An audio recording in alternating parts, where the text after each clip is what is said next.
A slate of 2 games in the NBA had no business going that hard. Let's talk about it. All right, so last night there were only 2 games scheduled in the NBA. I didn't even realize that until one of the announcers had mentioned it while I was watching the Spurs-Bucks game. But in any event, somehow these managed to be 2 of the most compelling games of the season, which was crazy. Starting with Spurs-Bucks, I tuned into this offhand. I'm going to go ahead and say, since the Spurs weren't playing that well, the Bucks have one of the best records in the league. I kind of thought that was going to be a wash, but it turned out to be really competitive. I'm going to go ahead and say that I need the Spurs to be competitive consistently. I need them in the playoff hunt because that team is incredibly fun to watch. And to see them in a 7-game series with anybody, having Wemby out there doing what he's doing, those guys are young and scrappy, and it's super fun to watch. So, yeah, I don't know what type of trades need to happen. I don't know if it's time for Pop to step down. I'm not, trying to analyze what their situation is, but whatever they need to do to make that team a playoff contender needs to happen, because I need to see them in the playoffs, and I need to see Wemby do what he did. I think people are probably going to talk about that pass at the end. He's tall enough to shoot over anybody, but ultimately I think he made the right play. His teammate was wide open.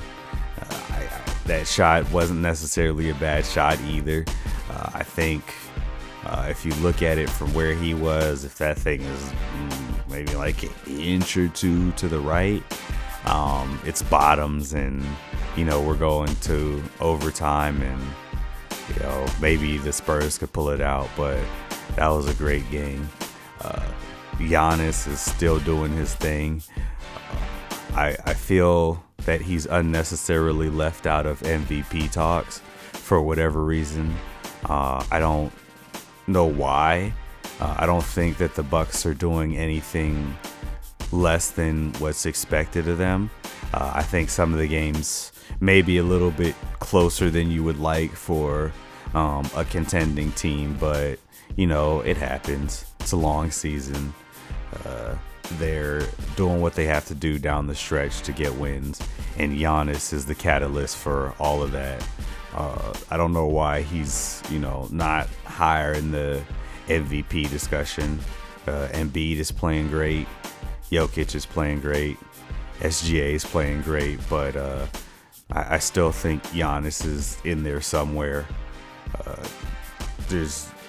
In my opinion, there's no reason why he shouldn't be talks or in the discussion. So that was a great game. I didn't expect it to be that fun. Shout out the Spurs. I need them to hold it together like in the next couple of seasons, because I want to see them in the playoffs. Let's talk about the next game. The game that people were waiting for, Nuggets Warriors. Warriors haven't been particularly competitive this year. As it stands now, I think they're sitting outside of the play-in, just barely. But the Warriors' name holds weight. Steph is still a baller, so of course they're must-see TV, even if they're not, at the top of the standings. And they gave the Nuggets everything that they could handle. I, of course, made the mistake of 1, counting out the Nuggets, and 2, understanding this modern day and age where anybody can come back from anything.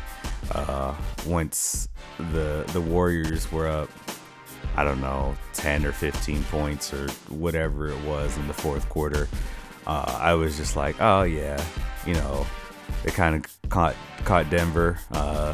Warriors played well, and that's GG's, that's game. So I stopped watching, and of course, what happens when you stop watching?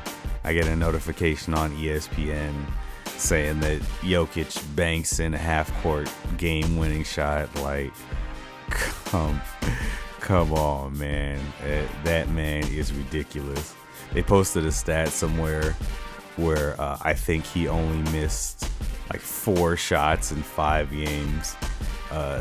This man is insane. Definitely leading for MVP, one of the front runners for MVP. And beyond that, I think the Nuggets as a team, regardless of seeding, I don't put too much stock into that. Regardless of seeding, I have the Nuggets repeating as champs. I don't know anybody that could stand toe-to-toe with them in a 7-game series. Like, yeah, you may catch them in 1 or 2 games, but you're going to have to deal with Jokic and Murray for potentially 7 games if you manage to get it that far, and you have to beat them 4 times. Like, thinking about that, the role players that step up huge for them, I don't know anybody that can take this team on in 7 games and do it successfully. So yeah, both of these games were really fun, unexpectedly. I was thinking it was going to be kind of chalk on a Thursday night. The Nuggets win. I mean, ultimately, we did have the teams who you thought would win did ultimately end up winning, but it did not go down the way that you would have thought it would have if you would have been told how the games would play out. So they were fun watches. The results were expected, but the way we got there wasn't. And that was an interesting night of basketball.